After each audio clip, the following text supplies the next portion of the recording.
Congrats on getting beyond 1 million. What got you here won't always get you there. This is a podcast for entrepreneurs who want to reach beyond their 7-figure business and scale to 8, 9, and even 10 figures.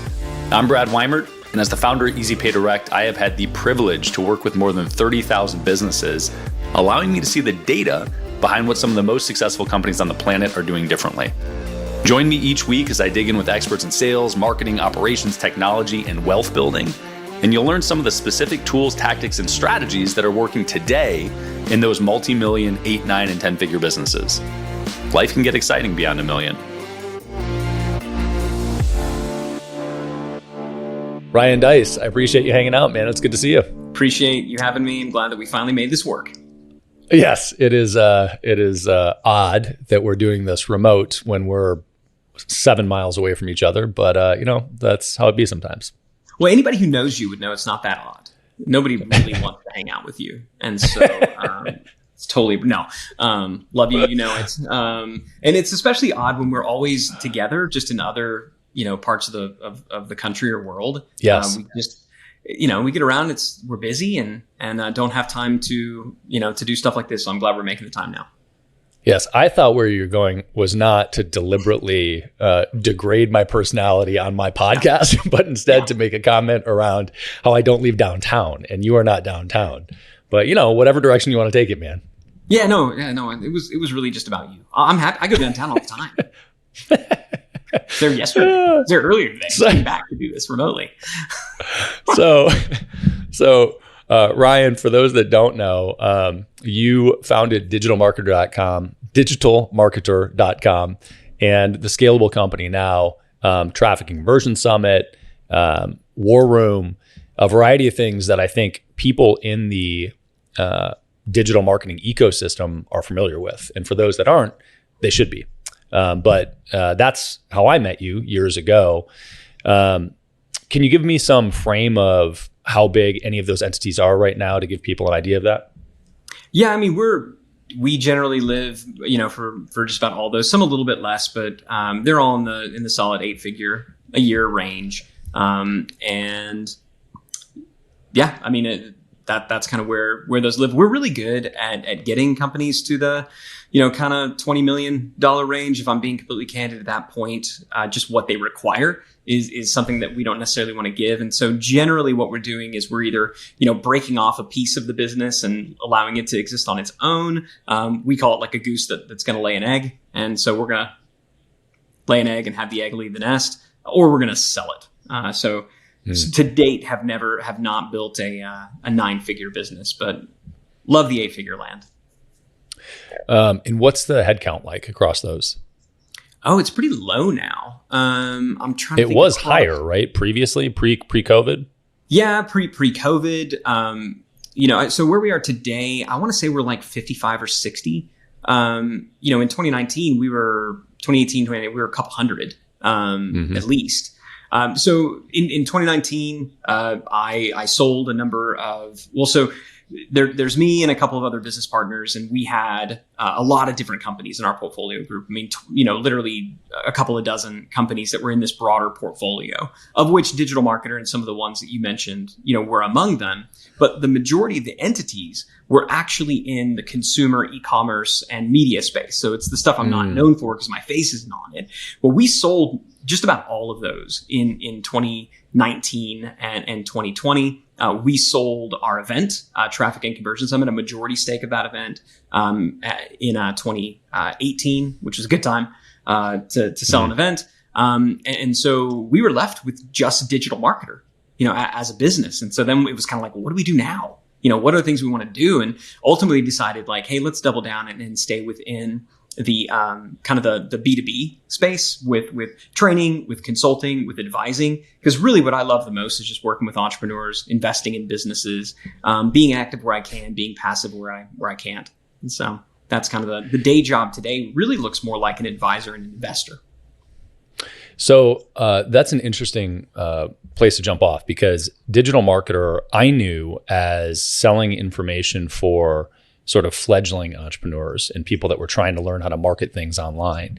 And over the years, it transformed. And I know some of the back end of that, or the nuances of that from doing payments for digital marketer.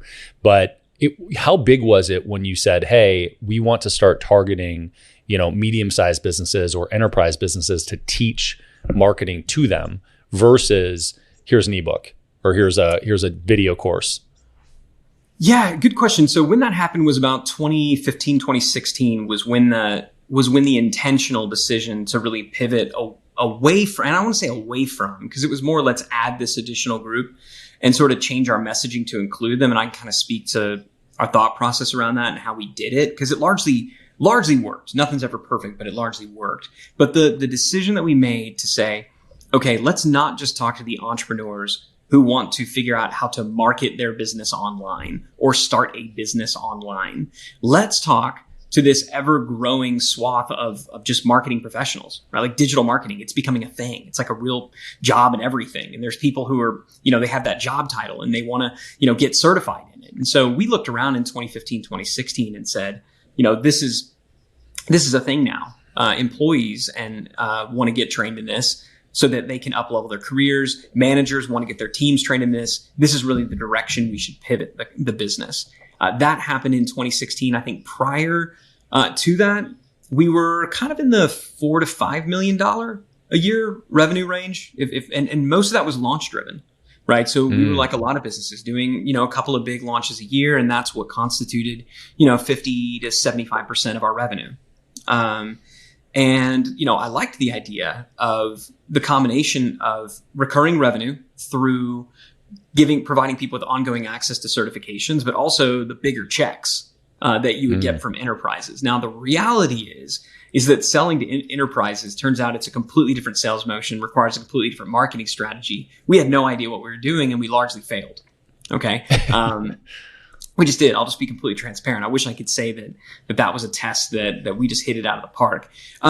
We did a number of large deals, like had a number of 6-figure deals, tons of 5-figure deals. But it wound up still being maybe 15 to 20% of the total revenue. The biggest jump that we had, though, was among the professional independent marketers. So the smaller agencies and consultants, still more the professionals, right? Still marketing professionals, still, making their money doing marketing, not necessarily selling their own thing. And so that's where we actually experienced the biggest area of growth. And that's what propelled Digital Marketer pretty quickly into the 8 figures. Awesome. And I know, because I know some of the people that you have employed on this initiative, but I know that at some point you implemented a sales team to handle that stuff. And one of the things that I think that transition certainly in my life and also maybe in your business is this movement from marketing driving everything versus sales driving things. How necessary is the sales team, and kind of where did that fit into the picture? Where did you decide, hey, you know what, we are implementing this enterprise sales approach and sales process? When it was clear that our average customer value was going to be average order, average contract value, client value, customer value, whatever you want to call it, was going to be north of $5,000. That's when we knew. I mean, I just read enough books and talked to enough people to know that, these are going to be harder sales to make just by sending somebody to a web page where they click a button, fill out an order form, and click submit, right? You can do that, but, and we did, but you're not going to get scale that way. People, certainly when you're selling into companies, they're going to have questions. They're going to want customization. You might even be dealing with procurement or somebody's budget cycle. And so all that was just going to require, sales. Now, I'll tell you, we made mistakes when we allowed sales to drive all of the, all that. Like when we swung the pendulum too far and it was all about, okay, sales, what do you need? What we wound up doing was we kind of paused or didn't have any focus on what was previously the core business, which was just selling courses, selling certifications, right? We really let that start to slump. We weren't devoting as much energy into creating new campaigns. We frankly were pulling ad budget from that, believing, I don't know, that it would be fine without any of that. Turns out it wasn't. And the sales, at different times didn't catch up to the rate of decline we were seeing here, or it did, right? So we were basically making the same money, but our overhead was higher, the complexity was higher. So one of the biggest mistakes that that I believe I made was when we had a completely new sales motion, we really should have treated that as its own program, right? We should have treated that as its own program and allowed it to operate on kind of its own internal P&L, right? Look at like, okay, what is the gross margin of just this? Because when everything was blended, right? When it was just, this is what payroll is. And we didn't say, well, how much does it actually cost to sell and to fulfill these, new things that we're doing? Like, what are the gross margins? What are the net margins here? Silo it to that. I didn't know to look for that. I just thought, okay, it's a new product that we're selling. We've added new products to the catalog all the time. But when you fundamentally shift who you're selling to and how you're selling, which when we chose to go upmarket into enterprise, it fundamentally changed who we were selling to and how we were selling. That should have been the clue, the signal that we need to treat this almost like a separate business. I'm not going to set up a new entity or anything like that.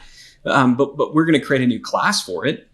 Certainly in our accounting solution, let's create a new class for this and allow it to be, judged on, its own merits, right? Not just, because you can look and be like, ooh, yay, $150,000 check just came through. What? Right. Forgetting that, the sales team that it took to get that done cost X and the commission's Y and, the onboarding is going to be Z. I mean, it's just when it's all said and done, there's not a lot left over because we weren't doing it at scale.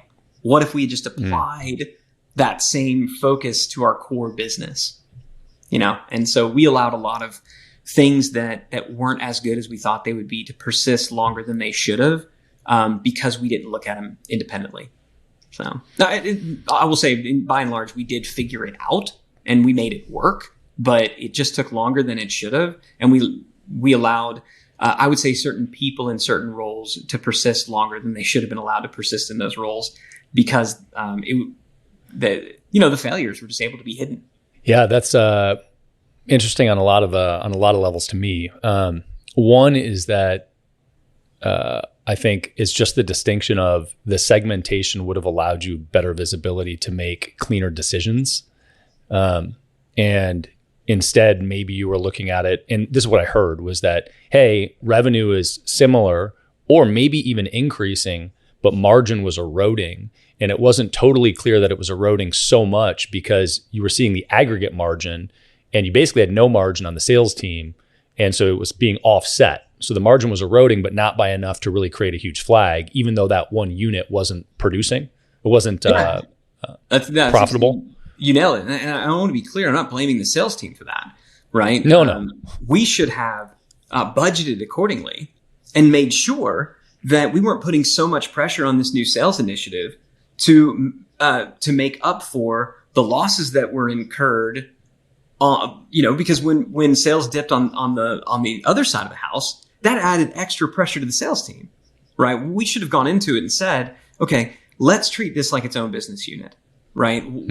What is our gross margin? Like, so if we go out there and sell it, what is this? Like, doing basic business planning and strategy around that independently. And if we couldn't do it, then we never should have made the hires. We should have built up, the cash. We should have built up the dry powder to be able to go and run that test in a responsible, manner while still focusing on the core business. Just this belief that, let's just have this person do two things. That'll be fine. But it never is, right? And I don't care who this person is, but at every level, it's like, they got capacity. Let's have them do two things. No, they don't.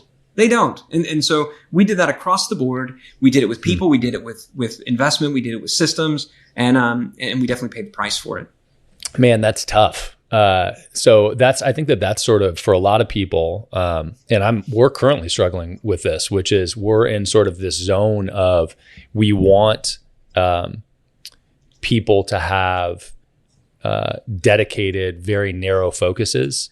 And we don't have all those people on the team.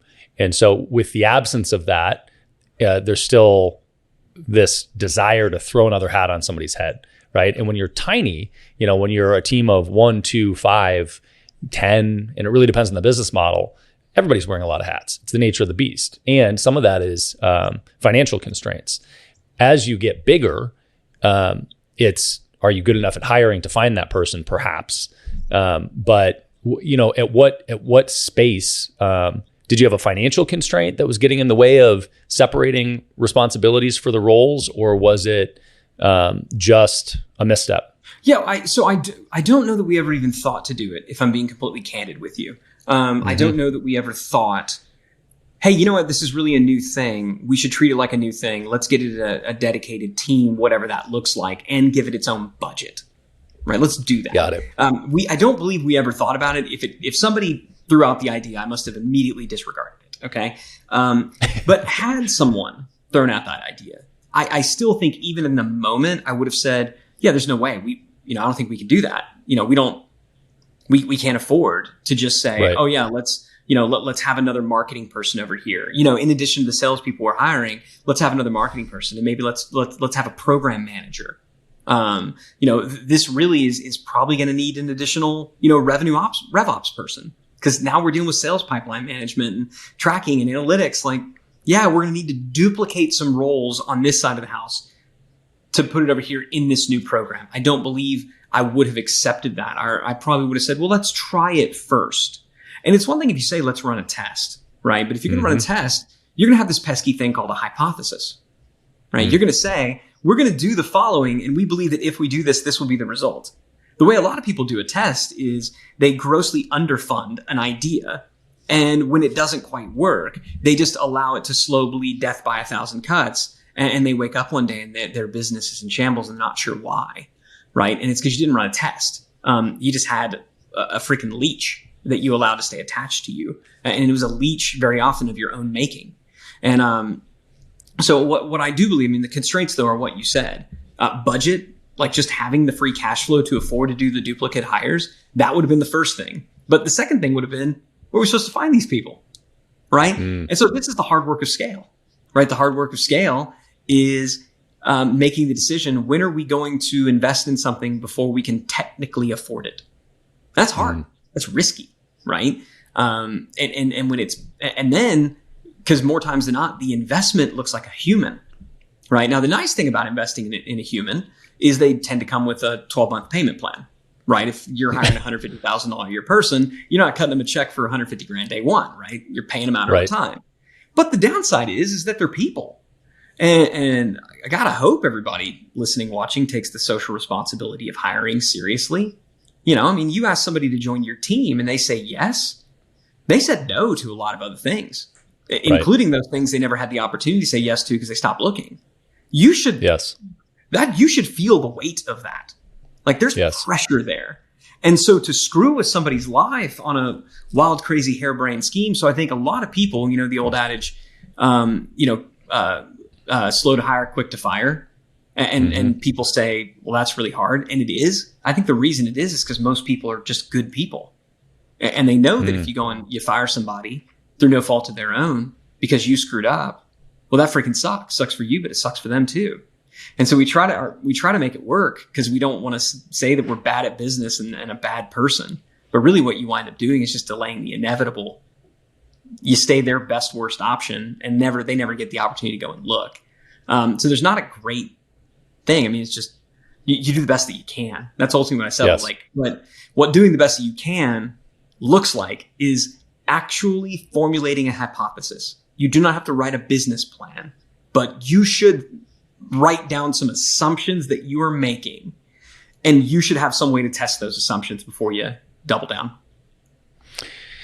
There were like 17 noteworthy points in there. And one of them around hiring is sort of the general approach and strategy to hiring, which is slow to hire, quick to fire.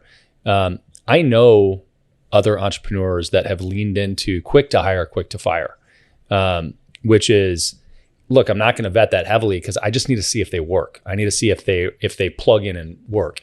That specific approach seems to be most common and maybe effective in heavily performance-based roles like sales, where it's, hey, come in, your background looks good. Let me see if you can do this. And to that end, going back to sort of the human approach of, I think, business and this process and hiring is expectations make a huge difference right? If you sell somebody on a career change and being a part of the company and the team and the role, and hey, look at this vision that we've got and here's where we're going, and then they're there for a month and you get rid of them, right? That's different than, hey, here's what we've got, and you've got 3 other people that are going to be operating side by side with you that you're compared against, and the people that are the best are going to stick around, right? Then the expectation's there and they know what they're getting into.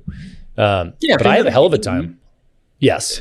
Yeah, yes. If they know the game, then it's fair. Everybody's playing by the same rules. Nothing wrong with that at all. It's still, I mean, you got to ask if culturally having that cutthroat of a thing, even with a sales team, if that's the best thing or not. I'm not going to pass judgment on it because every company is different. But definitely, it's just I think it's wrong to do that if people don't know that coming in. I mean, because most people, they take a role, they assume it's a career, and they assume they're going to be set up for success and have the chance to show it.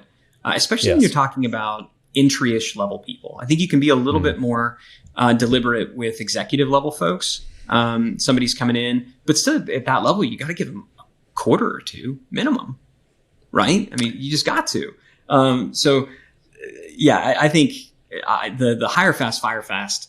Yeah, I think there are narrow areas where it applies if everybody knows the game, but even that I think to be pretty destructive if it's not just really baked in a positive way into the culture. Yeah, well, one of the other things that you said that stuck out was you have to do your homework and build the hypothesis so that you know when the moment is to rip off the Band-Aid, when you know, hey, we either did it or we didn't do it, so that you don't die by leech, right, by 1,000 paper cuts. With the, I want to close the loop on the sales team and talk about operations because it's such a big deal. But with the sales team, did you have that endpoint or were you dying by leech? And then you kind of hit a point where you're like, ow, we've got to do something else here. What are we doing? Well, so a digital marketer, we never really made it work at the enterprise level.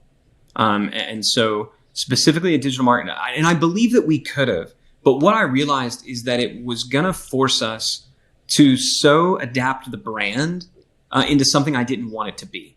So digital marketer at its core and what we're about, it's about the scrappiness, right? It still has a direct response kind of soul to it. And yeah, we want to be professional, marketers, and it's not just about, how do we want to be like real professional marketers. It's not just about like slang and God knows what, right? And this sleazy kind of, you know what I'm talking about. I'm not going to name names, but you know what I'm talking about.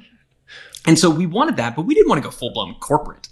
I'm proud of the fact that large companies like FedEx, brought us into their organization. But this was a bottom up thing where people within a company like that found us, thought it was great, sold us internally, and basically kind of brought us in. If we were to go out there and try to sell FedEx, almost everything about the digital marketer brand would fundamentally have to change. And I didn't want to do that. I love the fact that digital marketer serves 3 primary avatars, right? It serves the marketing professional who wants to up-level their career. It serves the independent marketer who wants to grow their agency or consultancy. And it serves the entrepreneurial marketer, whether that's an entrepreneur in the early stages, or an entrepreneur at a marketer at an entrepreneurial company, right? I like that we serve those people. So much of what marketing becomes at really large companies is comms and PR and stuff that not only do I not like, we're just not that good at it. And so we realize we just need to seed that to other people. But when I got asked, I use a dating analogy to talk about the customer value journey, right? And this idea that you want to go out on some dates and you don't, necessarily want to propose marriage on a first date. And then if you skip too many steps, that's where people can kind of feel like, frankly, somebody's coming on too strong, and it can almost feel like they're being assaulted. I would tell that, and I would actually reference an actual scientific study about dating and relationships. And when I got asked by, a couple folks to take that out because, it, might offend some people, that's when I'm like, I don't think we're for you. All right. I don't want to necessarily take everything that we have, remove all of the stuff that makes it work, that makes it stick in people's minds because someone might get offended. Screw that. Well, that's the mentality of an entrepreneur. It's not the mentality of somebody selling into corporate. So ultimately we chose, let's not go there. let's serve these three. There's plenty of room to be had there. And I'm glad that we did it. We didn't make an acquisition of a business that we were hoping could go up market. And ultimately we just didn't give it the resources that it needed. We wound up selling Traffic and Conversion Summit. We focused on other places. We're like, we got enough to say grace over here. So yeah, I mean, on the digital marketer side, not so much. In other companies, we've absolutely, made the higher end, higher ticket sales work. What I can tell you though, is that, make sure if you're looking to build a sales team, make sure that your sales leader is used to selling the kind of thing you're selling to the kind of people that you're selling it to. Right. So we made the mistake when we're selling kind of coaching and consulting of bringing in, enterprise level B2B salespeople. And they wanted to implement a sales motion and a process where it's like demos and all this other stuff. It's like, no, that's not what we're selling. But we also, tried out sales leaders that were more selling personal development kind of things where they're not talking to business leaders, and their stuff didn't resonate either. So I think you want to make sure if you're building a sales team that you've kind of got motion to business, match, motion to company match, sales motion to avatar match. Two things. The sales thing is super relevant to me. I think about sales a disproportionate amount of my time. But I like the alignment of your sort of the values of the company. And I don't even know if it's the values of the company as digital marketer so much as you and your values of, hey, I want to be free to be me and who I am. And this avatar being enterprise is conflicting with what my normal avatar is that I'm talking to and the way that I talk. And when people tend to chase money and there is an inner conflict like that, at the very best, it's not as much fun. And at the worst, it misaligns you to the point of you not performing very well because it's not very much fun, right? And it collapses. So I applaud you for that. That's fucking cool. Well, it would have alienated the ones we had. I think that's a distinction, right? And so I was down to, I think I could have been, I think I could have sucked it up and dealt with it because I've been in businesses where I wasn't passionate about the company. The customer, right? I mean, we did stuff in the survival and preparedness space. We were talking beforehand, like I don't even like camping, right? I mean, I don't even like 4-star resorts, right? So I mean, I'm pretty snobby and uppity when it comes to this stuff. So survival and I'm not very political. I live in Texas, but I'm not a big gun hunting type guy. I just didn't resonate with that market at all. Sure. But I love the business. I love the process around it and the things like that. And I thought it was cool. I thought it was fun. But there were people at the business who were talking to the customers who did know that. And so they brought that to the equation. So I think somebody needs to be passionate about the customer and the products. That has to be within the company. It doesn't have to necessarily be everybody, but it has to be within the company. So I could have been persuaded to go there, but the risk of saying, yeah, let's go all in on this enterprise who I don't like, we don't have experience selling to, at the expense of continue to dance with the ones that brung us. That's the one where it's like, this just is not a good business move. It was one thing to pivot from talking to entrepreneurs who want to market their stuff and sell more things and launch their business online, to also talking to employees within entrepreneurial companies, right? That's a shift, but we can still talk like, entrepreneurs and entrepreneurs, they're at least going to kind of think the same way. They're wired the same way. Maybe don't have the same risk tolerance, but they're wired generally the same way. Same with the agencies and consultants. They're entrepreneurs. They're just professional marketing entrepreneurs. So all of that worked. It was this other group where it's like, y'all will never hang out. And I can't talk to both of you at the same time. So one of you's got to go. Yeah, well, and I think the same thing is true of sales teams. So when you were talking about making sure you get the right salesperson to sell for your product and your company, I think about what I look for is sales cycle. Are you used to selling in a short sales cycle or a long sales cycle? And part of that is, are you used to selling to multiple decision makers or just one? And are you tangible or intangible, right? Are you used to showing them an object and pointing out the features and benefits, or are you used to verbally explaining the features and benefits and or guiding the emotional trigger accordingly? And then price point is, woven in there as well. But those things have to align with, I'm not going to say 100% of the time.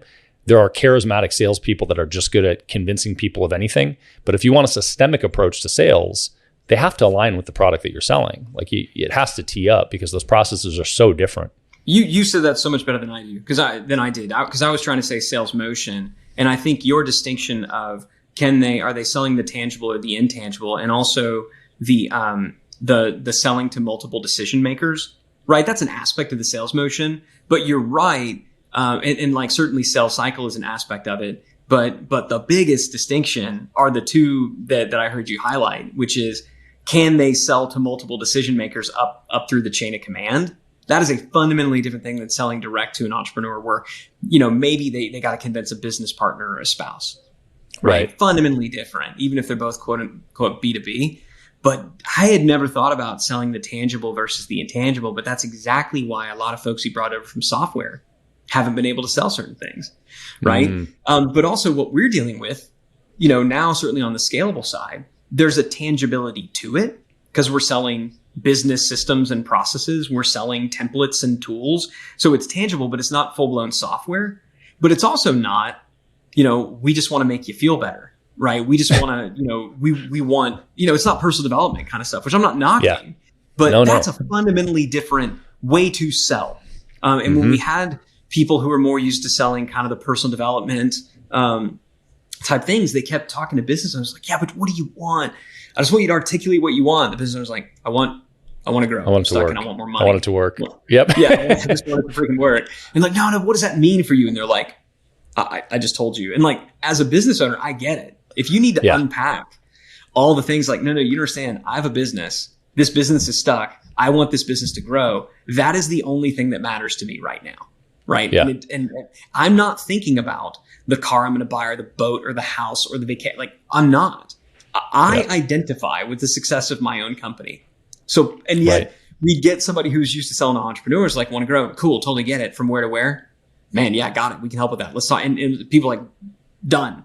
So understanding the tangible versus the intangible, that was a writer downer. You should interview yourself for this show. Well, I think the other, and what you highlighted is B2C versus B2B. And it's also levels of B2B, right? That's what we were talking about. But the B2C tends to be an emotional sale on almost all levels. Even if there's a logical component of the B2C sale, selling to the consumer, ultimately they're doing it because it makes them feel good. And as soon as you move into B2B, yes, you might have some element of this is shiny and new and it'll be fun and it makes me feel good. But really, it ends up being a top line or bottom line consideration of does it bring revenue or does it optimize the business? And if it doesn't, I'm making a logical choice, right? So the B2B sale is fundamentally a different approach. And when you're using the personal development language, yeah, that's infuriating. Getting on a call and hearing that, and you're like, I'm off those calls in a second. It's just kill me. Yeah. Yes. Yeah, it's an ROI decision at that point. And look, you do want to try to connect it back to something that's deeper, of course. I mean, because it is for all of us, but not in the beginning. And at some point, it's like, I will give you $250,000 right now if you will solve this $2.5 million problem. Right. Why? Because it's, I don't know, an extra $2.25 million. Like, that's freaking why. What am I going to do with it? None of your damn business. Can you solve it? Because it makes sense. Right. Yes. Does it make sense? And so, yeah, I think to a certain degree, there's an ROI component to it. And yeah, great salespeople, they can absolutely sell anything and they can figure out how to unpack it. My goal is always to, and if anybody on our sales team is listening to this, I'm not talking about you, but my goal is always to figure out how can we make this work with kind of adequate, okay salespeople? How can we structure the offering? How can we structure the positioning on the front end? How can we build a brand? Right? How can we build a brand where the person shows up and they're 50, 60% sold so that all the person really needs to do is to connect a few dots and not screw it up, right? I think that should be the goal of everyone here. And I've told everybody on our marketing team, your job is to engineer ideal sales conversations, right? Your job is to engineer it such that when a sales rep shows up for a call, the people are fundamentally sold. Okay. You're not always going to pull it off. But I put the pressure on the marketing team to deliver the goods for the sales team because if your ability to scale your business is dependent upon having, rockstar A-level salespeople, there's only so many of them. They can tend to hop around. It's not going to be the most scalable thing in the world. Yep. I think that I had a conversation with a friend of mine the other day, Dave Lawver, who has a mortgage company, and his feelings were the polar opposite. And so he said basically, look, at a company our size, he's got about 50 employees. He said at our size, selling mortgages, I just want to find the good people. They don't have to be amazing, but if they're good people, if they don't work out, we get them out. If they work out, then they rock and they go. And he said, if you're not scaling past that, that's what he wants to do. But I operate, my head is exactly where yours is, which is I want to build the McDonald's, right? I want to build the system that allows people to be plugged in and work. And I like the way you articulated the weight on the marketing team, because if you tee up the conversations the right way, that is a significant part of the system. It's not just what is the script and what are the talking points and how do you close and how do you walk through it. It's all of the stuff that built the brand leading up to that moment. And that's super cool. And certainly you've got some of that with digital marketer where you have a reputation. Yeah. And that should be, you have to think, how are you building that brand, right? What does that look like for your company? Because if you don't have a well-known brand or differentiation in the space, which let's be honest, that's what that's what they deal with, right? 100%. I mean, they're selling a commodity, right? Yep. I mean, you could say like, oh, we provide extra service and this and that. Look, I mean, it's so regulated. Everybody's going to fill out the same forms. Maybe your person's a little bit nicer and a little bit more responsive. Maybe your user interface is a little bit better, but everybody's kind of going to get the same stuff. I mean, it is a sales driven process. So I do think if you're selling a commodity, hell, we owned an industrial, liquid filter manufacturing company. You've probably heard us talk about it. Yes. And what we realized is that that's about as a commodity as it gets. Right. I mean, it is a piece of, plastic. Basically, think about it almost like a plastic ice cream, waffle cone kind of thing with holes in it that's wrapped in string. Okay. That's basically what every filter is. The string could be different. The spaces in the little, cylinder in the middle could be different. The materials could be different. The housing around it could be different. But basically, it's a piece of plastic wrapped in string. Okay. And there's only so much that you could do to improve your process. It is a freaking commodity. And so what we realized in that space, and the reason that we got out of it quickly, is we had no advantage as marketers because we're good at marketing and building brand and getting people to think about us. And at the end of the day, it didn't freaking matter because Bob was going to buy from his hunting buddy, Jim, the freaking filters because he didn't care about any of the other stuff. So that business was based all around sales and personality, relationships. Right. And I do think there's absolutely businesses that are in that space. Mortgage would be in there. I think real estate to a large extent. We've got friends that own very large real estate brokerage businesses, and their whole model, same as your buddy in the mortgage space, is find the best real estate agents, period. Mm-hmm. And we're only looking for the rock stars. And it works for them because that sales process is about the relationship of the person, because there's no way to decommoditize a commodity at a certain point. Right. And you can only build so much of a brand around a commodity unless you're Coke and you've been doing it for 200 and something years. So I think the key is to know which one are you, right? And to go in on that. It's when people sort of want to systemize things and McDonaldize, but then they also want to try to pursue and recruit and pay the quote unquote rock star people, that you wind up in the middle. And you're not really getting the best rock star people, and your systems aren't really that good. And so you kind of just suck at everything. I think understanding the distinction and picking, right?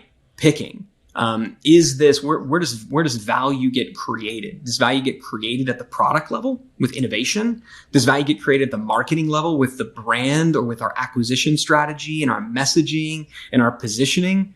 Or is value created at the point of sale when this person talks to this other person they know and convinces them to do something they wouldn't do otherwise?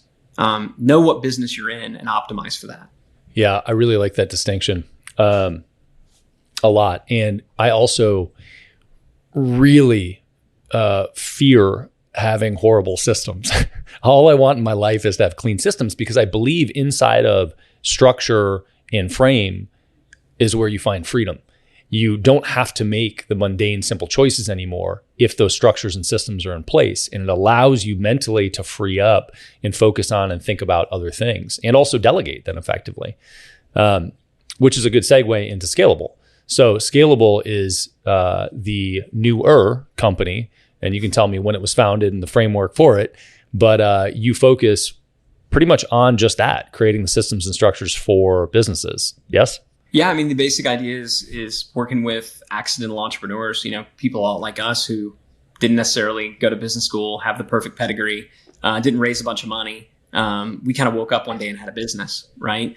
That have, got to maybe 7, maybe they've even scratched 8 figures, but they're just dying, right? And so we help those folks systemize their business so they can achieve their ideal exit. That's our thing. An ideal exit could mean a number of different things. It doesn't always mean selling and walking away. At its most basic form, it means no longer being trapped in the business because you're what everything is dependent upon. And a lot of it was born out of my own experiences of becoming resentful of my own companies, burning out, firing myself from my own businesses, and wanting to help other entrepreneurs not go down that same path. And so, yeah, I mean, from a timing perspective, to answer that question, I mentioned 2018, we basically exited most of our consumer brands. Well, for me, all of the consumer brands. Had another partner who kept some of them.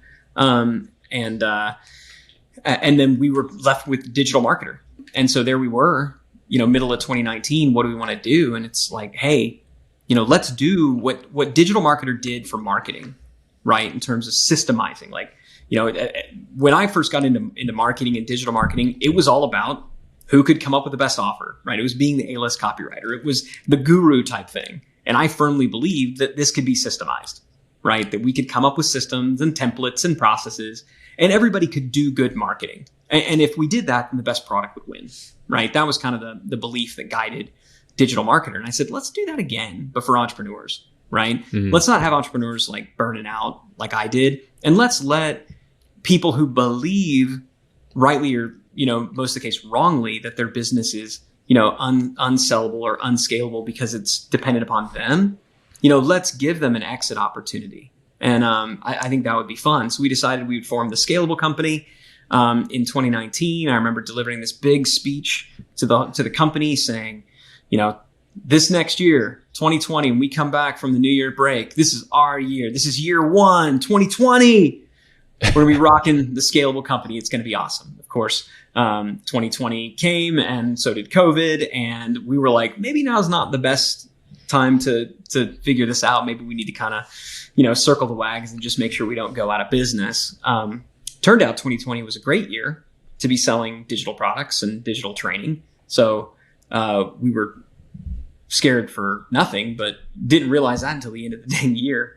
And so formed officially in 2019, but not really launched until 2021. So really pretty dang new as far as our brands go.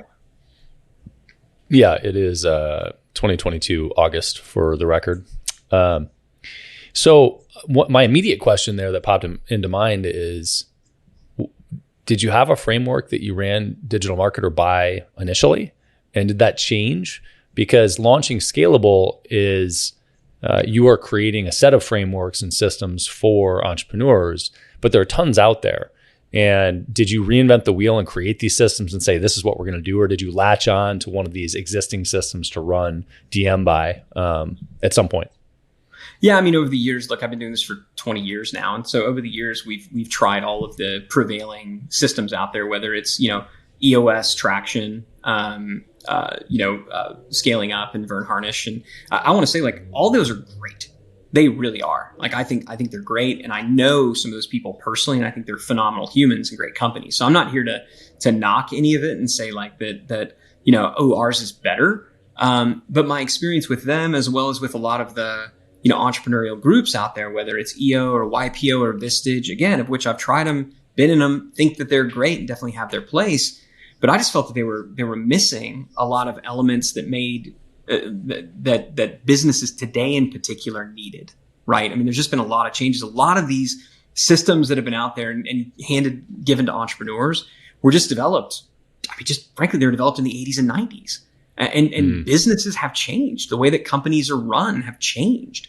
We wanted to have more of an emphasis around growth, in the marketing side. Most of them don't impact that. So just over the years, we certainly learned from these, but we had developed our own systems and frameworks. And that's how I think, right? I've always been a systems and frameworks guy. It's why Digital Marketer happened. So it was a logical extension that I would do that. So all we really were doing with Scalable was saying, let's take all these systems and frameworks that we developed to run and scale our own businesses that we've taught, to GMs at our portfolio companies that we've shared, different times at War Room, in our mastermind, like to you and our other members. Let's really package these up in a way that's basically that's kind of ready for, for the spotlight, ready for prime time. And so it was all there in the same way that with Digital Marketer. I had been doing digital marketing for years and years and years before we said, okay, let's package this up in this thing called Digital Marketer and sell it to people. So Scalable was the same way. So it was all of our own systems, methodologies for how we go about, creating, processes and how we go about assigning roles and responsibilities, our meeting rhythm, our dashboards, everything. And I'll tell you, not to go too much into the details, but one of the big differences that we figured out is when I looked at every other company operating system out there. So you read any business book and they're all going to start with, you need to establish like your mission and your vision, right? And they'll have you kind of, what's your mission and vision and what are your values? And that's where they always have you start. And I did this a bunch of times. And I remember like we'd make pretty posters and put them up on the wall and talk about them. And then nothing would happen with them. It was basically like entrepreneurial arts and crafts time, right? I was like, this is freaking stupid. And I haven't made any more money. And it didn't solve the biggest problem that we have right now, which is I'm not making enough freaking money and nobody knows what's going on. I've got these pesky people running around. They don't know what to do, but they're costing a lot of money. Sales are flat or dipping. Like having a poster with our vision, mission, and values didn't solve any of that. Okay. And so what we said and what we ultimately did and what we now teach to all of our clients is the first thing that you have to do is you have to document how your company creates value. And it's not checklists. Because that's the other thing. Everybody's like, oh, so document my checklists and like SOPs? God, no. Because now you're going to, again, shut everything down so everybody can make checklists that no one will look at again. No one will do that. Right? What are you talking about? All employees look at all the SOPs every day, all day. Oh, all day, every day. And look, there's a place for that, but generally it's done at the wrong, in the wrong order and to the wrong scale. So what we say is, all right, what does business do? We make stuff, we sell stuff, we fulfill stuff. That's what we do. We make stuff, we sell stuff, we fulfill stuff. Now, different businesses are going to emphasize some of those more than others. So if you're Apple, right, the making of the stuff is really where value rests in your business. If Apple stopped coming out with new stuff, their business would plummet, right?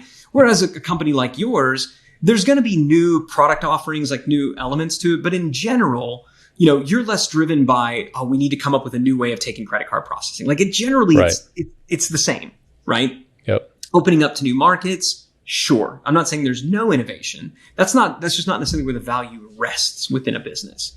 And then you say a company like Amazon, right? Amazon, the value in that company doesn't rest so much on the innovation, although it's a part of what they do. It's on their fulfillment process. Yeah. Right. That's where value is created. And then there's lots of other companies. I think ours would fall somewhat in this category where the value rests in their ability to acquire customers. Right. And so understanding those three things, right? We make stuff, we sell stuff, we fulfill stuff, right? For us, that's innovation, growth, fulfillment. And so we say, let's pick one. Which one's the most important? And then let's document the process. Right. So starting with growth, how do customers happen? How do they happen? And what we do is we actually get out Post-it notes and a whiteboard and we say, okay, well, how do people find out about us? They're going to see an ad. Freaking great. We'll write down like Facebook ad and put it on a Post-it note. Great. Now, what's the end? Right? Where does this growth part end? Well, when they buy this thing. Okay, when they buy it, then they're done. Well, then we try to sell them other stuff. Okay, when they buy this and then we offer them these upsells. Great. That's the end. Then you go back to the beginning. You're simply saying, what happens between here and here? And something magical happens when you create just this, it's called a business process map, right? I mean, it's nothing that we invented. Like business process mapping, heck, you can go to take college classes for it. If you've ever heard of Six Sigma, you know, they're all about business process mapping. But we found that that was the big secret. Like that was the big thing. If I can visualize the business process map, now I can say, that's how customers happen. Oh, that's how we onboard a new client. Oh, you know, that's how we go about identifying new products to add to our catalog. That's how we do it. That is our criteria. That's our process. Now that you see it, it becomes pretty easy to see what stages are broken, you know, what stages are worthy of optimization, what stages are so critical that we absolutely positively want to document, which by the way, those are the only ones you should create checklists and SOPs around. It also becomes easy to go stage by stage and say, who does this? Like who's uniquely responsible for this one? Okay, what about this one? Right? And now you begin to build out an organizational structure that's not based on, well, who do I think we need to hire? Or what does this person do? But this is our value creation process. This is how we make, sell, and fulfill things. Who's doing all these different steps? Who's enabling it? And what roles are we missing? Or what roles, frankly, are a little bit weaker? And so that's the base of everything that we do. And truly, man, nobody else is really doing that. And it's simple enough to explain. There's no fancy tools or software. But we found that that was the biggest difference, and everything else springs from that. Now we can build our dashboards. I understand the meeting rhythm. The last thing that we do is, okay, cool. What's our 3-year target? What's our company purpose? What are our values? We do it last. Everybody else does it first. We do it last. And so I think we definitely learned, to answer your question, we definitely learned from those who came before us, but we definitely made it our own because we lived it and found it didn't work for us. The notion of just mapping out the process, I mean, that what hit me immediately was building marketing sequences in Infusionsoft in 2010 with no visuals and trying to think through the process. And you had to be so much better in 2007, 8, 9, 10, 11, 12, et cetera, to market because there wasn't a visual builder. And it wasn't until many years later that people started creating functionally a process map for marketing automation tools so that you could see this step happens after this step happens after this step. And if they do this, then they'll go this way. And if they do this other thing, they'll go. And if you recall, that was a diamond. Remember, like the decision diamond? It's a gateway. Like this is just known symbols in process mapping. That's why I like Post-it notes because Post-it notes come in 2 shapes, squares and diamonds. So when it's a step, it's a square. And if it's a thing, you just turn it on an angle and it's a diamond. But yeah, it was nearly impossible to think linearly because they don't happen linearly. And to try to do all this stuff. And what most entrepreneurs do is they've got every single core value creation process in their head. And they're wondering, okay, how do I get this out? And then somebody says, well, you need to create a checklist. And they go, checklist? Are you smoking crack? I got 50 checklists, right? And so now this checklist here. So yeah, you just got to zoom up out to 30,000 feet and go, all right, God dang, this happens. Then what? Then what? Then what? Then what? And sure enough, you start at the beginning, you get to the end, you're like, oh, that's how we do that. I found in most businesses, they got 4, 5, 6 core value creation processes. That's it. That's it. It's just not that many, right? And when you see it, now you go, okay, this is what it is. And now you can explain it to your team and go, Bob, that thing you do, it's here. And Bob goes, holy crap. Now I see why I'm getting stuck because before me is this other thing. I need to talk more to Jan who's got that one. Yeah, you do. Right. But there's got to be a visual flow because as humans, we don't do well with just long lists of things. We just don't. You got to visualize it. And it goes back to, you've heard me tell the story about the $1 million napkin, right? I was probably drunk in the back of the room. That's fair. Maybe. No, man, this one's old. This is old. This is like, this rings a bell, but clearly you should share it. Digital marketer. Yeah, no, I mean, so it was 2006. I was sitting in a bar at the Hilton Anatole in Dallas, Texas. And I was about ready to just shut down everything I was doing. Like one of the first times I was ready to fire myself. It happened a couple of times. But this is before I knew Perry, Roland, anybody. It was just me in 2006. And my business at the time was mostly kind of affiliate stuff and lead gen. And I was largely doing organic SEO. Right. That was kind of my thing. Was I was really good at organic SEO, getting stuff to rank. Well, that was different in 06. Well, and it got really different at the end of 2004 when the Florida update happened. And so the Florida update happened, which was Google's first major algorithm update. And it basically overnight took all of my pages and all of my sites, they were gone. Oh, wow. Right? They were gone. Because admittedly, they were low quality. I mean, I was just trying to optimize for the search engines. And basically, the entire Florida update was designed to get rid of crappy pages like mine, right? Which is their right to do. It's their site. But I didn't feel that way at the time. So gone. And so it was after that happened that I said, well, I'm going to spend, screw organic. I'm just going to get good at paid. I'm going to double down on, Google AdWords. And which looking back on, it's like, screw Google. I'm not going to deal with them anymore. I'm going to do paid advertising. So I'm going to buy clicks from them. Yeah, I'll show them. Anyway, I eventually figured it out. But by 2006, I hadn't quite figured it out. I almost had, but I was $250,000 in debt trying to figure it out. Right. And I was pretty much out of credit lines and stuff like that. And so, I was sitting at a bar all by myself, feeling real sorry for myself. And I remember I was trying so many things, flinging so many things against the wall, which entrepreneurs do, especially when we get stuck, right? When we get stuck, we don't get calm and quiet. We flail around like a bunch of freaking maniacs and try to do as many things as we can at once, which is the worst thing to do, by the way. But it's exactly what we do. So I had done that. I had no idea how my business even worked anymore. And so I was sitting there. I was like, all right, I guess I'm just going to quit, declare bankruptcy, try to get a job somewhere to dig out of this hole. And I remember thinking, I had a conversation. You know Matt Basak? Oh, yeah. So Basak and I go way back. And Love he and Matt. I were having a conversation probably 4 or 5 months before that, talking about how, isn't it amazing how all these business ideas just started on the back of a napkin, right? And there were just all these businesses, even in the .com area, that were getting funded with an idea scribbled on a napkin. And he just said, he's like, there's something about a napkin, just the constraint, like how small it is. He's like, I bet that's why it worked. And it was maybe a 15-minute conversation and we both moved on with our lives. But for whatever reason, in that moment, that conversation popped back into my mind. It's like when you remember a song, in the middle of nowhere and it kind of comes back to you. And I looked up and I saw a stack of cocktail napkins. And I grabbed a napkin off the top of the stack, borrowed a pen from the bartender. And I was like, okay, I'm going to challenge myself. I'm either going to be able to write out how my business works on this napkin, or I'm not.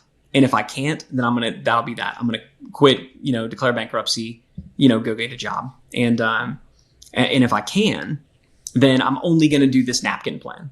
It's the only thing I'm going to do. It's just what I write down on this napkin. And so when I thought about it, I was like, okay, well, how does my business work? Okay, well, I buy ads and I drive those ads to a landing page where I give them a lead magnet. And then after they buy that, then I have them buy a small, low-priced offer called, what at the time we called a self-liquidating offer, a concept I learned from Dan Kennedy. Then I offer them a more expensive thing. If they don't buy that, then I put them in this follow-up series where I try to get them to buy it, and arrows going back around. And then if they buy that, then I'm going to put them on this list to get an outbound phone call from me or somebody on my sales team to sell them a more expensive thing. And what I basically drew on the napkin was the first kind of 5-step funnel, right? Lead magnet, tripwire, core offer, profit maximizer, return path, right? That became kind of the foundation of digital marketer. What it really was, looking back on it, was what we now call a growth engine, right? It was the very or first crisis management. Yeah. your emotional crisis management. Well, yeah. I mean, that was definitely, sometimes we got to get ourselves to the brink, to force ourselves to focus. And that's certainly where I was. But yeah, I mean, what it was a very basic business process map. And that, I call it the $1 million napkin because that year was the first year, I made $1 million in revenue, dug myself out of the hole, by simplifying. And Man. I never connected the dots to, hey, maybe we should do this for other aspects of the business. Did it at Digital Marketer with the customer value journey, but never did it with anything else. So I would just encourage anybody listening, like if you haven't taken the time to just map your business process, how do you create value in terms of innovation, the product creation and improvement process, the acquisition of customers from the point of them finding out you exist to closing a sale, And then your fulfillment process, even if it's order comes through, take off shelf, put in box, a fixed label, take to fine. But map all of those. You'll be shocked at how much your business can scale after you do that. I love that. Well, one of the things that I think you're very good at is simplifying concepts and processes for business marketing in general. So I think that it's worth, for anybody that hasn't checked out Scalable Stuff, it's worth checking it out in general for any entrepreneur. The last question I want to ask you is always interesting to me because you've gone, specifically in your situation, I think it'll be more interesting because you've gone through several businesses now from the ground up. In the business that you're in right now, what is your role as the CEO of the business? What are the responsibilities that you actually have? Because certainly in the beginning, it was just everything, right? You wear all the hats. What are your responsibilities now as CEO? So as CEO of the Scalable company, I am I'm basically functioning as the head of product right now. And interestingly enough, a month ago, I was basically functioning as the head of sales. I was actually getting on sales calls and doing qualification calls. And what I admit embarrassingly is that despite the fact that one of the core frameworks at the Scalable company is the 7 levels of scale, this idea that to scale a business, there's kind of 7 stages that you go through. The first is you got to sell and serve 10. Just go get some customers and see if they like it, right? Then level 2, you got to build a growth flywheel, systemize your marketing, kind of what we just talked about. Level 3 is to upgrade your operating system. Level 4 is to, double your take home, focus on the margins. Level 5 is we're looking at building, our advisory board. Level 6 is to do an expansion acquisition. And level 7 is to hit your number, right? What we teach is you don't get to skip steps, right? When you start over again, you don't get to skip steps. And there's certain things that you don't do until you progress to a certain level. For example, you don't begin hiring executive level talent when you haven't first sold and served 10, right? You don't try to build in all of these complex business systems and processes until you have first automated your customer acquisition process. Everybody wants to, let's document our vacation policy. It's like, what? You don't even know how you're getting customers yet. Come on. Sequence matters. But ego, man, ego is a bitch. And I decided that since, I had done this a bunch of times before and been really successful and well, god dang, I'm creating this stuff after all. I don't have to follow it.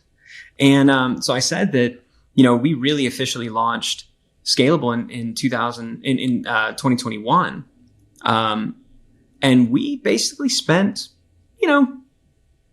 13, 14 months, pretending like we were some, level 5 business when we really didn't even know what the heck people wanted yet. And we certainly didn't know how to sell it.